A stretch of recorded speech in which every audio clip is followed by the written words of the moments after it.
Well, thanks, Franz, and good evening, everyone. I hope you'll agree with me by the end of the night that this is a fascinating little story. Tonight's topic, as you will no doubt have guessed, takes its cue from the words that Jacob spoke to Simeon and Levi as he was preparing to die, words that we've just read in Genesis 49. Now, just by way of setting the context, the deathbed that Jacob lies in is in the land of Goshen. It's in the land of Egypt, you'll remember. Joseph and all his brothers are at the bedside, and by this stage, Jacob has been in Egypt 17 years. That's how long it's been since Joseph revealed himself to his brethren. Jacob is now 147 years old, and in chapter 48, which is the chapter just gone, he's adopted Joseph's two sons, Manasseh and Ephraim, and he's blessed them. And in chapter 49, he props himself up in the bed, assembles all the other 12 sons, and he leaves words of significance for each of them. And we read the words that he said for his three eldest sons, Reuben, and Simeon and Levi. Now, first of all, about this particular section of Scripture, Genesis 49, it's a poetic text. It's actually the first poem in the Bible. It's quite a long poem. And when we say poem, it's full of what we call Hebrew parallelisms. A major literary device in Hebrew was their way of paralleling certain ideas. And when you think about Hebrew poetry, we have to think different in terms of its style to, say, the poetry that we're used to. English poets want their sounds to rhyme, you know, the fat cat sat on the mat sort of thing. Whereas in Hebrew, the poets want their ideas to rhyme.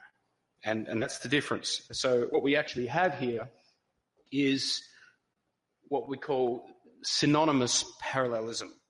And it's a poetic literary device, it says there, which involves the repetition of one idea in successive lines. The first half of a verse will make a statement, and the second half will essentially say the same thing in different words. The statements are parallel in that they are juxtaposed or side by side, and they often share similar syntax, and that's more readily discernible if you happen to be a Hebrew scholar, which of course I'm not. So the statements are synonymous in that they say the same thing with some minor variations. So when you go through Genesis 49, you see this a lot, and you particularly see it in relation to what Jacob says here to these two boys. So just notice that there. Simeon and Levi are brothers. Weapons of violence are their swords. Let my soul come into their counsel. Let my soul parallels to, oh, my glory, be not joined, come not into their counsel or their company. It's the same sort of idea, but it's been repeated, isn't it, for emphasis. For in their anger they killed men. In their willfulness they hamstrung oxen. Parallel ideas. Cursed be their anger, for it is fierce, and their wrath, for it is cruel. So it's anger, it's wrath, but it's fierce and cruel. I will divide them in Jacob and scatter them in Israel. So it's actually quite beautifully crafted. Secondly, and we'll get back to some of these points a little bit later, but secondly, what we've got here is a text which has a prophetic aspect to it. And notice that Jacob opens his words to his son in verse 1 by saying, gather yourselves together that I may tell you what shall happen to you in the days to come. So there's a prophetic element to what he has to say to his children here. But he's also commenting on each of the boys as people that they have been up until this point of time. And so the words that he has to say reference past circumstances and even specific events. And we see this in this same section. So we've got the present tense. They are brothers. Weapons of violence are their swords. It's a comment on their character as it's presented before him now. And then we've got the past tense. In their anger, they killed men. They hamstrung oxen, and we'll see what it is that he's referencing when he says that. But there's also a future tense there as well, isn't there? I will divide them in Jacob and scatter them in Israel. And so it references past events, but it also is projecting into their future. Now, just a couple of other interesting things about this. First of all, we are told something about the relationship between these two boys here. And it's something which is a little bit deeper and more profound than the fact that they're brothers. In fact, you notice that that's superfluous there. It says Simeon and Levi are brothers. And you think, well, of course they are. Everybody in this list are brothers. But Jacob's saying something more significant than that. Well, these boys are real tight. These boys are partners in crime. These brothers are brothers in arms. When you see these two brothers together, huddled off in the corner, they're up to something, and you can almost be sure it's up to no good. Okay? And that's something which Jacob is getting at here when he says, let not my soul come into their counsel, their company. You see, they're real tight, these two. And we're left under no illusions as to their character from Jacob's perspective. He's characterizing their anger as a brand of anger that is cruel, a brand of anger that is vicious and vindictive even. And it's something which Jacob himself reviles from. He actually really is quite emotionally disturbed by what goes on in this little council of brothers. And so notice he says there, "Oh, my glory, be not joined to their company. Let not my soul come into their counsel." That's Jacob's horror at the sort of things that these boys actually did. I don't want anything to do with their spirit. It's not my spirit at all. Perhaps one good summary is this one here. You two creep me out. Okay, that's really what he's saying. So in order to remind ourselves then of who these two boys are, Simeon and Levi, and what it is that Jacob's particularly disturbed about, we're going to go back and have a little bit of a look at their past. And we're going to go right back to the beginning. So you'll recall, I'm sure, that Jacob loved Rachel, didn't he? And he agreed with her father Laban to serve 7 years in exchange for her hand in marriage. And after 7 years, wedding night, he's given not Rachel, but Leah. And as you can well understand, he took issue with that, said to Laban, "Hey, that's not what we signed on the dotted line for." And Laban said, "Oh, well, look, she's the oldest. Hey, how about you have a week with your new bride, Leah, then I'll give you Rachel in exchange for yet another 7 years of service." And of course, they were terms that Jacob was not in a position to disagree with. And so he signed up for that. And so as a result, he got 2 wives, and they in turn were each given a handmaid. And so ultimately he ended up having essentially 4 wives, 2 main wives, Leah and Rachel, and 2 concubines, Zilpah and Bilhah. And as a result of that, of course, you get all these boys. Now, the numbers on the bottom there relate to the order in which all these children were born. And you'll notice there that Simeon and Levi, there they are number 2 and 3 on the list, jammed between Reuben, quite a significant character, and Judah, probably the most significant character. Now, we need to remember at this point that there was also a girl, wasn't there? I find it interesting that the people who put this together didn't include the girl, so we've got to insert her. So there's Simeon and Levi. Here comes Dinah. And she sort of appears like that in the record. She just sort of tacked on, "Oh, by the way, I had a daughter." And there just wasn't as much significance placed on that in that culture, of course. Now, it's significant because she's Leah's daughter, isn't she? And what that means is that she's the little sister, the full-blooded little sister of Simeon and Levi. And of course, we know that they were being brought up in a household that was fraught with tension and conflict. In fact, it's really quite tragic, isn't it, to read of the feuding between Leah and Rachel. It actually reached extraordinarily bitter proportions. And I believe that you can actually read between the lines and see that it was extremely damaging for these children. All of them were deeply affected by the hostile atmosphere that characterised their childhood. They were confronted time and again with the blatant favoritism of their father. You know, you just think about it. They would gradually learn that Dad didn't choose Mum. She was not intended. So what does that mean about us? And if they thought that maybe we're not loved as much, well, all doubts were laid to rest when the son finally came on the scene. The son that Jacob had always looked for. Joseph, the son of the woman he loved, Rachel. And just in case we think we might be reading a little bit too much in between the lines as to how this sort of thing would have played out in the family, just have a look at Genesis chapter 33 here. This is the occasion when Jacob is returning from his sojourn with Laban. And remember, he's really petrified of seeing Esau. He's really worried about that because he thinks that Esau's still got it in for him. And it looks like he does. But notice this, Jacob lifted up his eyes and looked, and behold, Esau was coming, 400 men with him.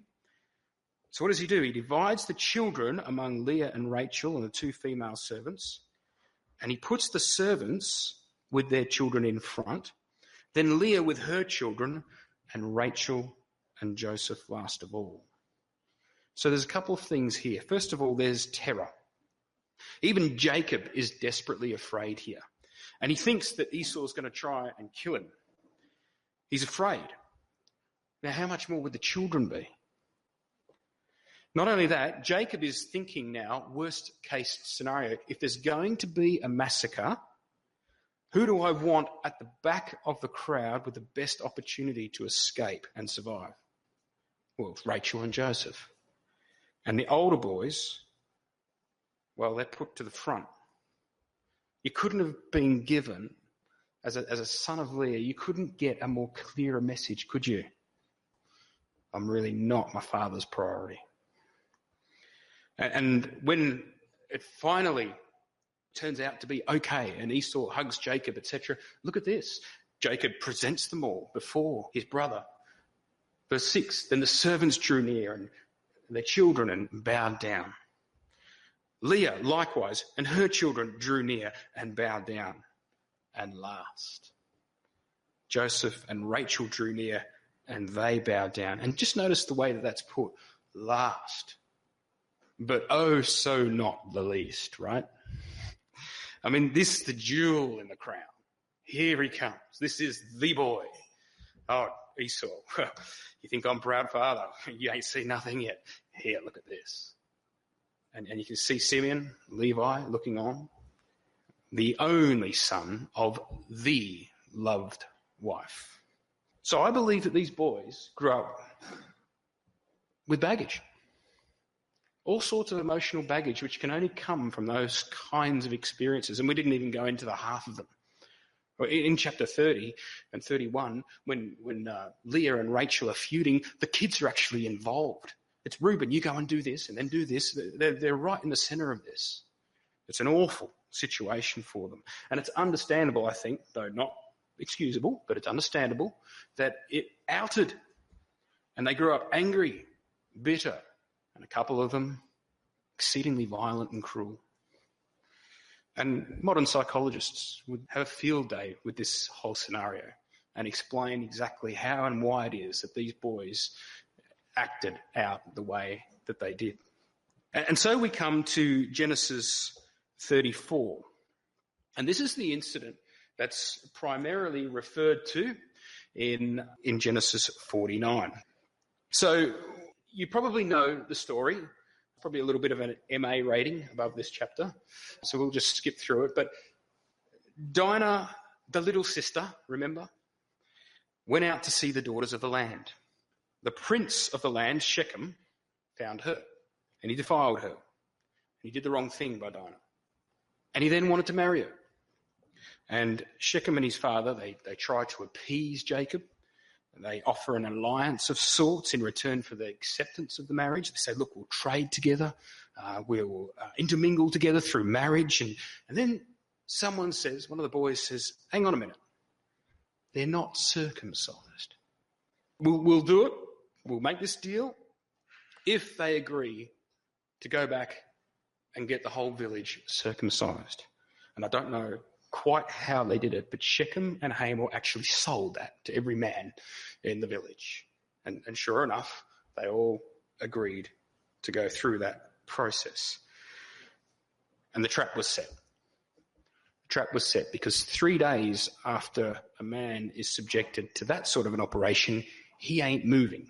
He ain't going anywhere. He's not doing a thing. Perfect, isn't it, for someone to come through the village and be able to massacre the village without any defence being put up. And that's exactly what happened. And who was it? On the third day, when they were saw, verse 25, 2 of the sons of Jacob, Simeon and Levi, Dinah's brothers. You see, this is our little sister. We're not going to let this happen. They took their swords and came against the city while it felt secure and killed all the males. And Jacob, even here, is horrified. When he finally finds out what's actually being done, it's just beyond the pale. He says to Simeon and Levi, you've brought trouble on me by making me stink to the inhabitants of the land, the Canaanites and the Perizzites. My numbers are few, and if they gather themselves against me and attack me, I shall be destroyed, both I and my household. And look, if this whole night was on Genesis 34, we'd be talking a lot about Jacob and his passivity from the very start in this whole record, which resulted in 2 brothers feeling, well, if Dad's not going to do something for the family honour, then we're going to. And of course, Jacob's objection doesn't do anything for the boys. They say, should he treat our sister like a prostitute? Dad, you've allowed this, and we will not have it. And there's tremendous irony in those particular boys saying that, given some other things that happen in the text. But that's their response. And what a cunning and devious plan that was. It took quite a bit of nerve, didn't it? And conspiracy to bring that about. Their company, their counsel. Remember Jacob's words? Here they are getting together and saying, hey, we've got a holy sort of a right, don't we? That as children of God and, descendants of Abraham, we've got to adhere to circumcision. Yeah, what are you saying? Well, people don't do much fighting once they've just been circumcised. Yeah, I like where you're going with it. Can you see how that all happened? And it was merciless, wasn't it? It was fierce. It was cruel. And even Jacob's horrified. But no remorse, no regret. These boys are as hard as nails. And then we come to the next significant outbreak of violence in this family. And of course, you all know when this was. This is Genesis 37 now. Joseph is 17 years old, and the circumstances of chapter 37 lead to this predicament. And what I want to do is put to you that the circumstantial evidence suggests that Simeon and Levi, once again, took a leading role in the cruelty inflicted upon Joseph in this chapter. Now, first of all, remember that they are amongst the eldest of these brothers. It goes Reuben, Simeon, Levi, and then Judah. And if you just come to Genesis 37, look what it says here in verse 18. They, that's at this stage unspecified brothers, they saw Joseph from afar, and before he came near to them, they conspired against him to kill him. So someone comes up with the idea to kill Joseph. And someone said this. Someone said, verse 20, "Come now, let us kill him and throw him into one of the pits. Then we will say that a fierce animal has devoured him, and we will see what will become of his dreams." So see that there, that picture there, that was not the immediate plan. The idea was for him to be in that pit dead. That was the initial idea. Now that's a cunning and devious plan, isn't it? Take pieces of his garment, dip it, give it back to Dad, or palm that. This is deceit again. This is violence and deceit. Who came up with that? Well, I don't know. But let me show you this. It wasn't Reuben. Let's not kill him, he says. Throw him in a pit. And it wasn't Judah, because Judah later says, look, what's the profit in killing him? Let's sell him instead. So that's number one. And that's number four. We're not told what these guys have said. Or are we? I'd like to suggest that verse 20 could easily have been in the mouths of these two boys based on precedents, based on their actions and what we know they're capable of from chapter 34. There's one more piece of evidence, though. Do you remember when they finally came into Egypt? Joseph begins his work of redemption with his brothers, and he's trying to transform them. He's trying to bring about a repentant attitude in them. And as part of this process, he decrees that one of the brothers has to stay back in the dungeon, in prison, while the rest go to the land and bring back Benjamin the second time. And he says, you choose someone. And they don't come up with anyone. No one wants to stay, and nobody's really volunteering. And Joseph said, okay, I'll choose. And who do you think he thought might benefit from a little stay in an Egyptian dungeon? It was Simeon. He took Simeon and had him bound before their eyes. I think he maybe realised that if someone's going to benefit from a little bit of hardship and a little bit of an opportunity to think on past misdeeds, then Simeon was certainly top of that list. And so that's a little brief summary of what's transpired in these boys' lives up until Genesis 49, which is where we are now. We'll get back to Genesis 49. So let's just read that again, given that we can sense the fullness of it now that we've reviewed that history. Simeon and Levi are brothers. Weapons of violence are their swords. Let not my soul come into their counsel. O my glory, be not joined unto their company. For in their anger they killed men. In their willfulness they hamstrung oxen. Cursed be their anger, for it is fierce, and their wrath, for it is cruel. I will divide them in Jacob and scatter them in Israel. And the vehemence of Jacob's words really comes through there, doesn't it? These boys had always been so tight. And Jacob says, I'm going to divide them. I'm going to split them apart. I'm going to scatter them. Because that's what has to happen. We've got to break this right open and just not let this sort of thing continue for posterity. There's resolution and there's fierce determination. The father rebukes his sons. And he says, I'm going to do something about this. I'm on my deathbed, but he gives notice that this is not going to continue. And notice Jacob seems to speak as if he's God there. This is really interesting. He says, I will divide and scatter them.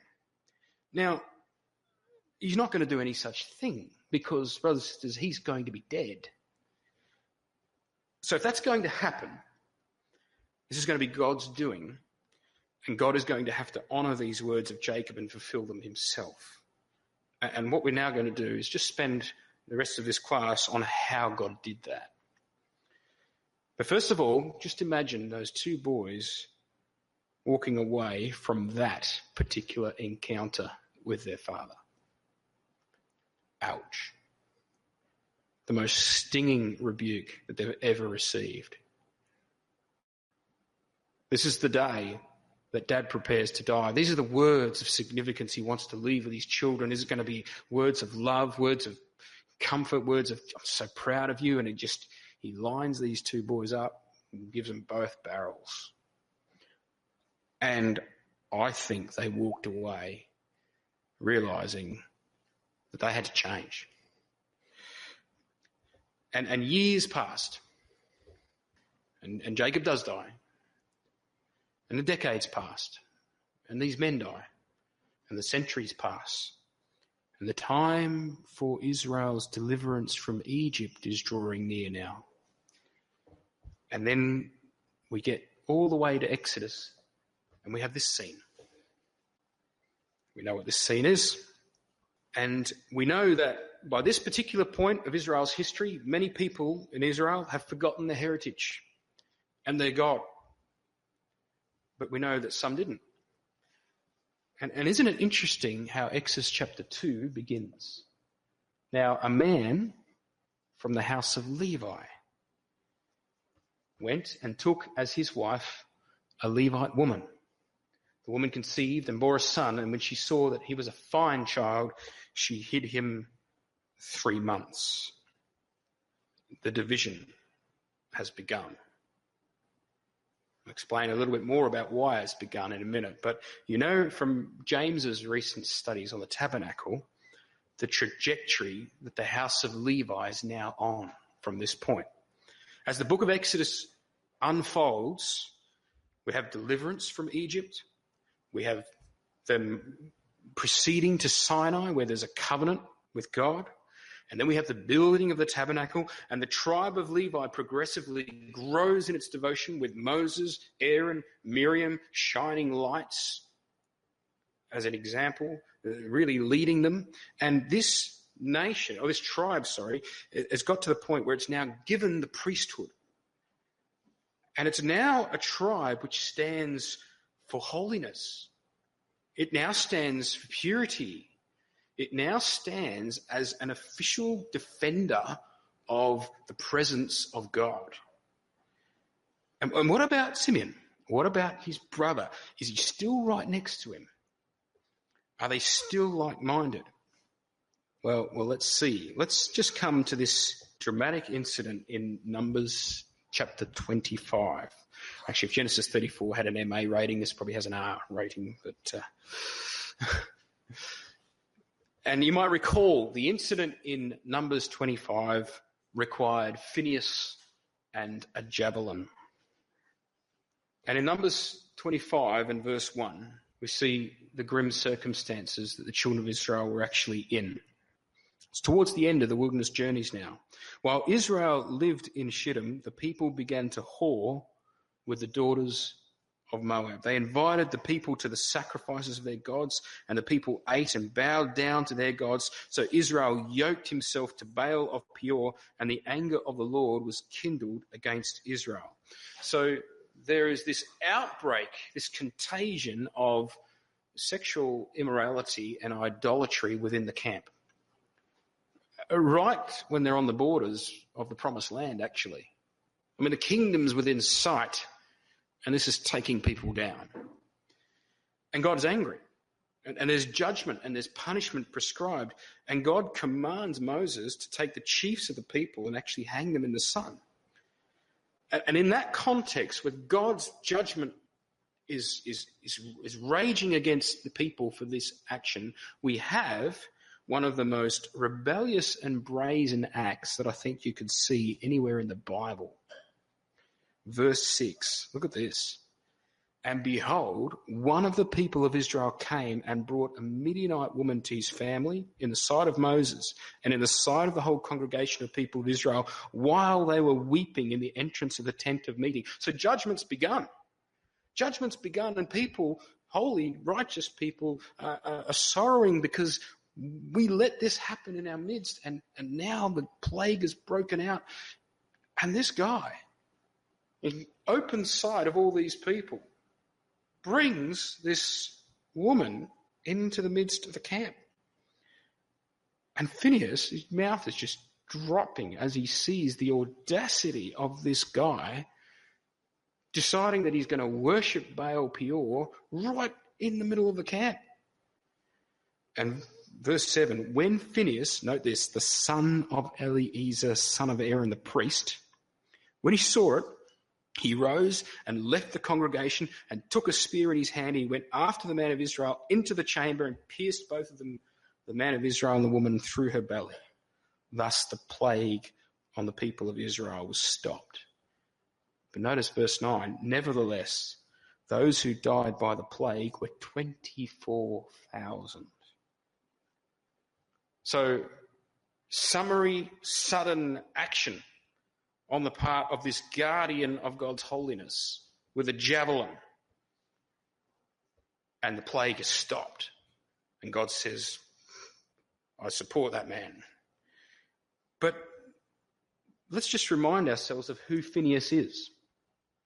Okay, so this is Levi's line.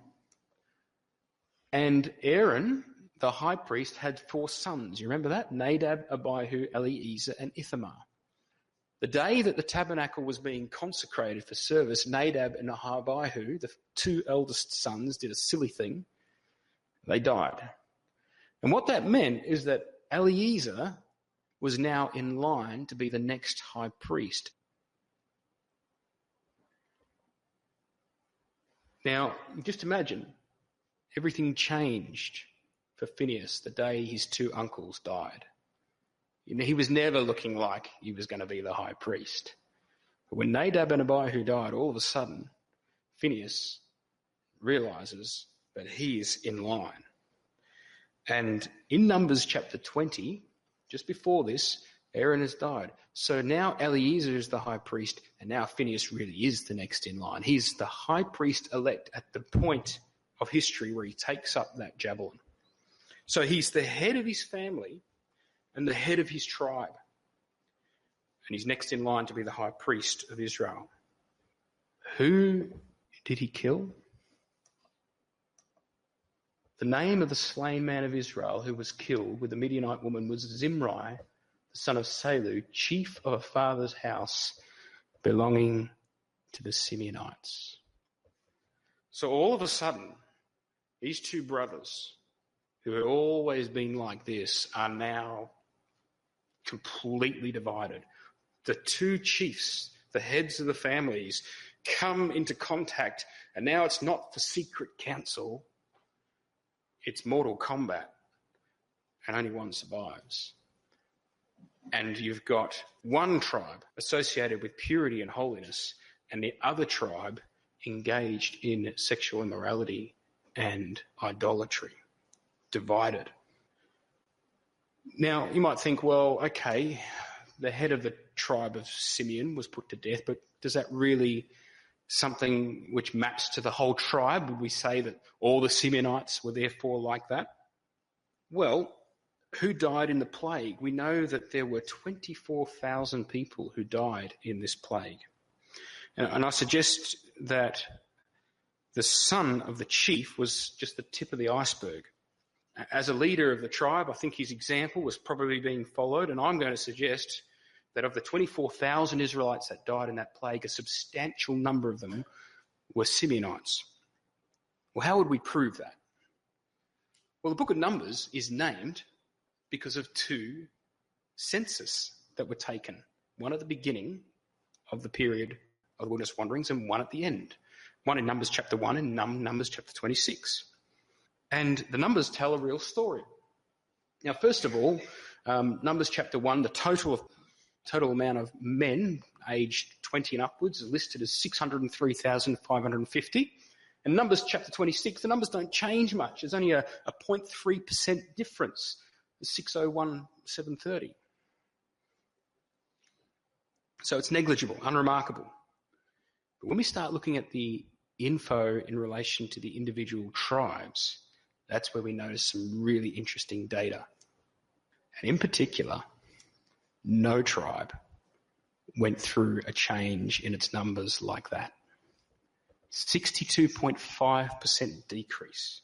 Reuben, there's a 6.3% increase. Benjamin, 28% increase. Naphtali, 15% decrease. Nothing compares to Simeon. 59,300 at the beginning. Now down to 22,200. That is an absolute, that is a shocking statistic.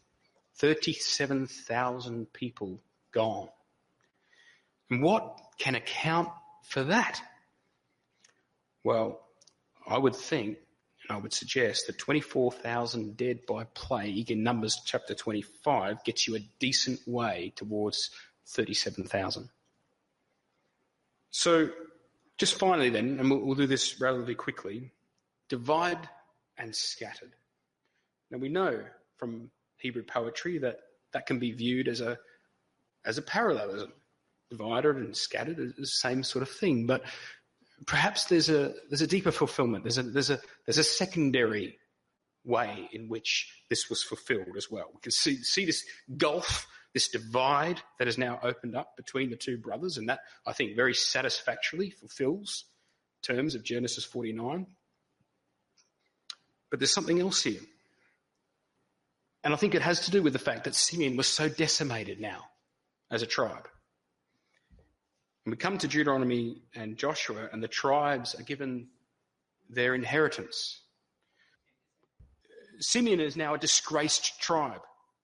And Deuteronomy chapter 33, which we won't look at now, Moses does give, at the end of his life, a positive blessing to all the tribes, and he just skips Simeon. He doesn't even mention him. He's still in disgrace at that point.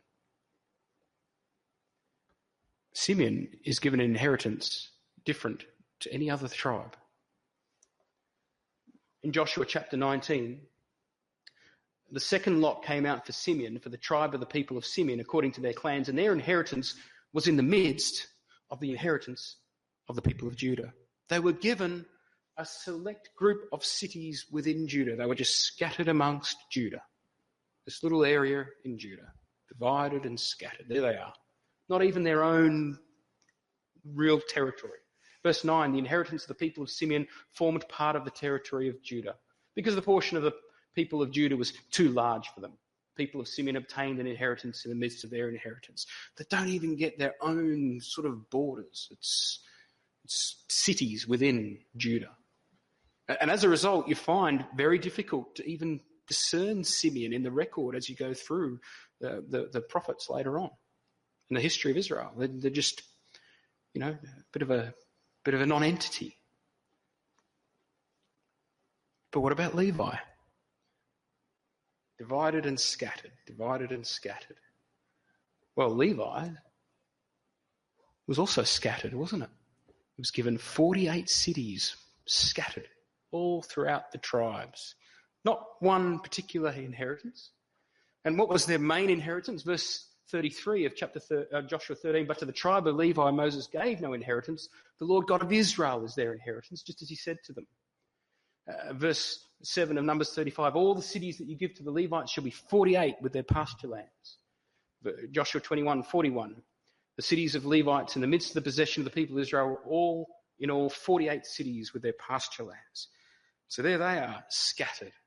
But isn't it interesting? Because Genesis 49, when you first read it, you would think that this dividing and scattering, which is a product of a curse, is going to be wholly negative. But this is a positive scattering. Or it's become a positive scattering. These Levites are now going to be teachers of God's law, and they're going to be stationed all throughout the land. They're going to have the privilege of being fed and sustained by the sacrificial offerings. They're going to be able to look after the cities of refuge, which offers peace and safety, those people who are genuinely innocent. This is a privileged position. And on that note, I think there's some really beautiful lessons and positive thoughts that we can take away from the story of the two brothers and how they were divided and scattered. First of all, I think you'd have to say there's a lesson or there's a thought in relation to anger.